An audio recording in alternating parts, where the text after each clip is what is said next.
This company cuts 25% of their staff, not just to adjust their bottom line, but then also increases productivity in such a way that they make an extra $533 million.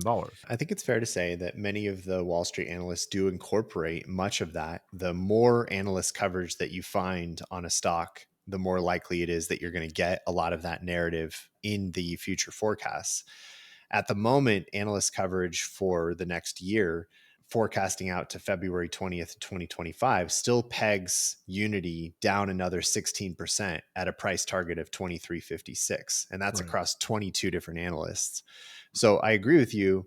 It's one of those debates around narrative versus data. How important is AI to the future growth potential of the company? And obviously, these forecasts can change pretty dramatically from quarter to quarter as you get more results that come in.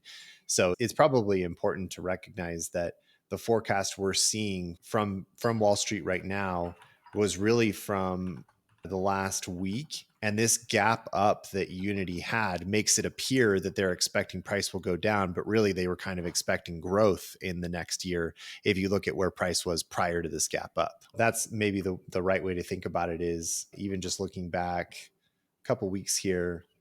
If you looked at January 31st, just 3 weeks ago, share price then was about $22.20 a share. And they were projecting out that $23.10 move up within a year, which is only 4% inside of 1 year. I think it's important to realize that this gap up here is a small sign of the market responding favorably to the growth potential for Unity. So it needs a couple more quarters in order to really see if this is really translating out to earnings. Okay, so when I hear that, Mike, when I hear that, I hear calls. I hear calls on. Let's see what the calls are on on Unity. Let's go by year end. $32. Just for funds. Is it worth it? $32 by year end. It's not worth it. All right. Implied volatility is too high. So what we have to do is wait for the pullback, then get the calls in. Yep, I Not think worth that's it the right then. way to look at it. I'd probably be selling premium at this point. Fair enough. I really want video games to be more important to people.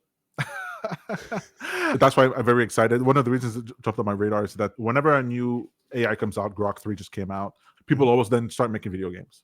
They'll make some simple, they'll make Snake, they'll make Brickdown or whatever, make Tetris. They go, oh, in one shot at Tetris. Okay, great.